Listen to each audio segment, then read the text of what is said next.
Hi, my name is Tracy Dorsey, and I attend New Bethel Congregational Holiness Church in Royston, Georgia.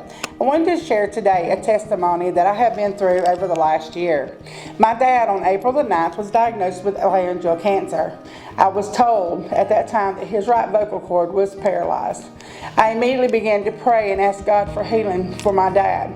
I knew God was going to heal Dad. I had no doubt in my mind because I had watched him heal him before. He was immediately scheduled for an MRI to see how big the mass was in order for the cancer physicians to come together and set up appointments and procedures for a port, feeding tube, radiation treatments, and chemo. April the 15th was the date set for the MRI. Then on April 29th, Dad had a follow-up appointment, and they told him that they would have the surgery on May the 26th to put in the port and the feeding tube. He did very well with the surgery. After that, the following Wednesday, he started chemo and radiation. The chemo was every week on Wednesdays, and every day he had radiation, Monday through Friday. We drove back and forth to Anderson for these treatments every day. It was really hard on my dad. It wasn't easy on me either, but God gave me strength to work all day and then take him to the doctor to have his appointments. On Saturday, the day before Father's Day, my dad had gotten to the point that he couldn't eat. Of course, we did not know that, and my brother and I had set up a time for a cookout for my dad for Father's Day. My mother called us on that Saturday morning and stated that Dad was unable to swallow anymore, so I had to go down and learn how to do the feeding tube on my own. I had never done that before. So I called a friend who had done a feeding tube for her mother, and she walked me through helping my dad. At that point, it was very hard, and I saw a lot of things changing in my dad over the next few weeks. He lost a lot of weight. Things began to change, and he got weaker and weaker. He would sleep on the way to the doctor. He would sleep on his way back from the treatments, and I was pretty much alone. It's just me and God, although Dad was in the car with me.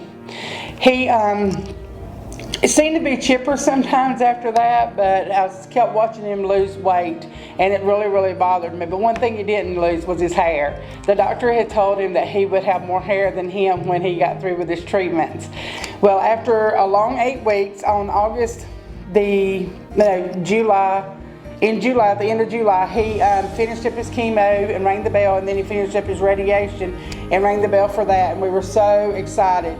But we still had a pitfall in Dad's life because he was still on the feeding tube, and we had to wait so many months, I think till the end of October, before they would do another PET scan to see what the results were from the radiation and chemo, to see if the mass was gone or if they were going to have to do surgery.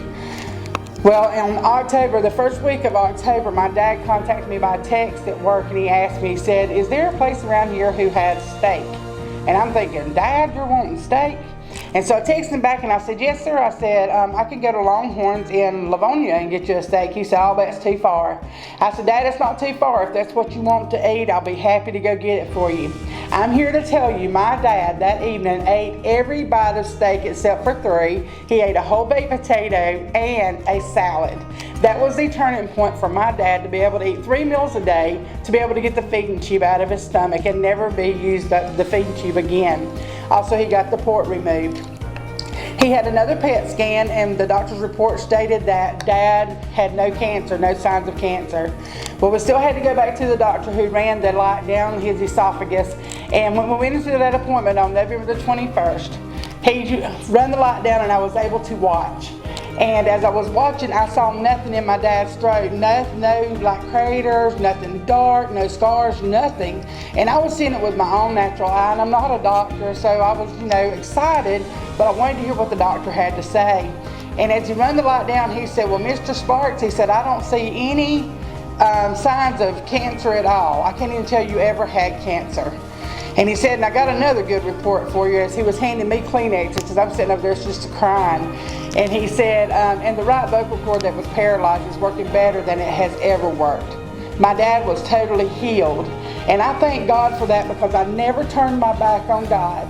I never caught myself doubting God. Even though I went through the process of watching Dad lose weight, his strength.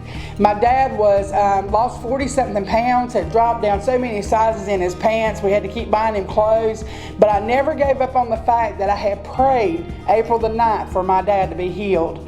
As of November the 21st, my dad received the healing report from God, and we are so very blessed and so thankful that my dad today is 78 years old and still walking this earth and praising the Lord. I just praise God for what He's done for our family.